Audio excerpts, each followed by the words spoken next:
Hello MennoNerds, this is Michael and I want to talk about social media as a mission field.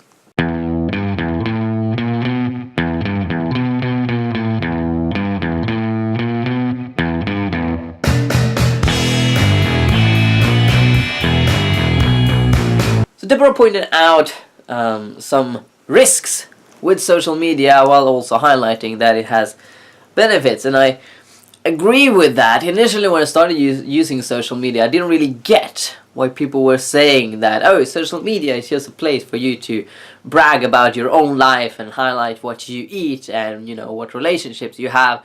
And I didn't get that a few years ago because I wasn't using social media hardly at all in that way. I mainly used it for ministry, but over time I've sort of got sucked into it and now I post cute pictures of my girlfriend and cat. So yeah, I've sort of have been immersed into that aspect of it as well. But obviously the evangelism aspect is still there. It is a huge potential in reaching people with the gospel and the kingdom. I don't think that we really see that. I mean, look at the groups that seem to benefit a lot from social media.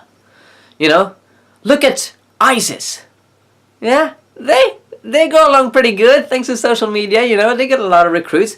Look at the Western racist movement, white supremacist and fascist. Yeah, they have benefited a lot because of social media, and I think this is actually one of the primary reasons that we see this revival of Nazism and fascism and white supremacy is because of the internet, right? Now these are obviously quite bad movements. In fact, they're horrible, they're anti-Christian, and they're extremely sinful. So why do they benefit as much from social media when, you know, the church, despite trying to evangelize and trying to communicate, doesn't seem to see the same internet revival? I mean, surely some people might say that the way social media works is to only communicate extremist ideas. And sure enough, we have seen this phenomenon of social media enhancing your existing beliefs so that extremism flourishes because people get their own newsfeed, they get their own self-enhancing worldview that grows stronger and stronger because that's the information that you get. But it seems to me that this shouldn't only apply to bad ideas. You know, this should be a force that could be used for good as well.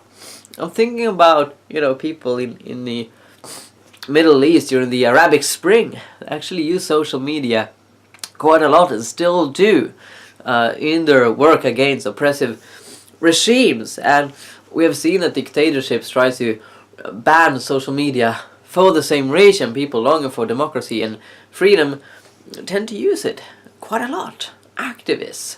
And so I don't think that social media is intrinsically evil when it communicates messages. I think one primary reason for the church not seeing a social media revival is because we simply don't use it that much compared to many other groups, many other activists. And this is related to something I've been discussing before, namely the lack of evangelism in general in the Western Church today. We don't communicate the gospel very much. A lot of our communication is internal. Even when using platforms that can be seen by anyone, I guess the message I'm spreading right now is internal, right?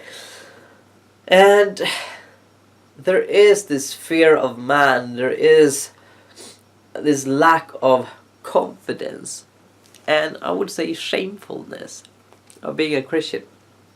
That's why we don't see Christians on the street as much as we used before. That's why people are hesitant to speak to their own family members and co-workers about Jesus, waiting for them to bring something up rather than sharing, oh, by the way, Jesus gave me eternal life. Would you like to have that as well? I mean, we need to get back to the roots. We need to rediscover evangelism and definitely use social media in that, because when we are consistently passionate about Jesus, longing to see revival, that is what we will get. I think the only thing that stops us from seeing the book of Acts today is our heads, our minds. We can change that. Thank you for watching and God bless you.